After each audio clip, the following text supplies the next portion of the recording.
হত্যাচেষ্টা, ছিনতাই সহ 7 মামলার আসামি তানিম রেজা বাপ্পিকে গ্রেফতার করেছে পুলিশ।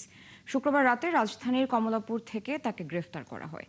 সকালে ডিএমপির মিডিয়া সেন্টারে সংবাদ সম্মেলনে পুলিশ জানায়, বাপ্পি শীর্ষ সন্ত্রাসী সুব্রত বাইনের ঘনিষ্ঠ সহযোগী ও তার অস্ত্র ভাণ্ডারের অন্যতম নিয়ন্ত্রক হিসেবে পরিচিত।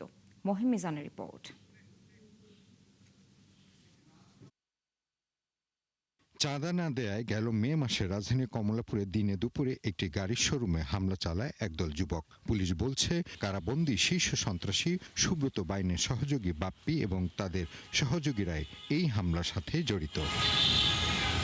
আরও অনেক সন্ত্রাসী কর্মকাণ্ডে অভিযুক্ত বাপ্পি বাহিনীকে ধরতে শুক্রবার রাতে কমলাপুর এলাকায় অভিযান চালায় ঢাকা মহানগর পুলিশ। এ সময় গ্রেফতার করা হয় তামিম রেজা বাপ্পিকে। পুলিশ বলছে, বাপ্পির অপরাধ জগতের বিস্তারিত তদন্ত করে নিশ্চিত হওয়া যাবে। সবুজবাগ থানায় একটা অ্যাটেম্প টু মার্ডার একটা মামলা হয়েছে, সেখানে সেই সূত্রে এবং একজন ব্যবসায়ী গত মে মাসে জনৈক ব্যবসায়ী, কমলাপুরের ব্যবসায়ী, ওনার নাম হচ্ছে মোহাম্মদ ইসমাইল, গাড়ি ব্যবসা করে। ওনার শপের শুটিং ইনসিডেন্ট ঘটায়, মানে গুলি করে চলে যায়।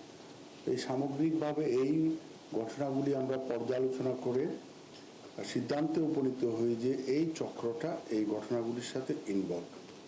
হত্যা চেষ্টা, ছিনতাই সহ 7 মামলার আসামি বাপ্পি গ্রেপ্তারের মাধ্যমে আন্ডারওয়ার্ল্ডের আরও চাঞ্চল্যকর তথ্য বেরিয়ে আসবে বলে আশা পুলিশের।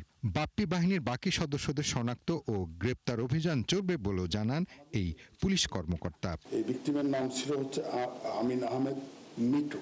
তার ঘাড় ভেঙে দেওয়া হয়েছিল। ওই মামলাতে 3 জনকে গ্রেপ্তার দেখানো হয়েছে।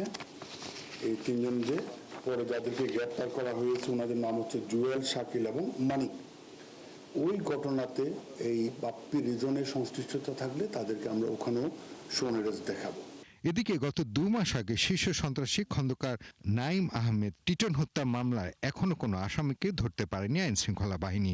তবে দ্রুত অভিযুক্তদের আইনের আওতায় আনার আশ্বাস ডিএমপির এই অতিরিক্ত কমিশনারের। টিটন মার্ডার হচ্ছে আইন নির্মাণের বিষয়টা, এইটা নিয়ে আমরা সার্বক্ষণিক কাজ করে যাচ্ছি। ইনশাআল্লাহ খুব দ্রুত আমরা ভালো রেজাল্ট দিতে পারবো। মহিম মিজান, ৭১, ঢাকা। আচ্ছা, এটা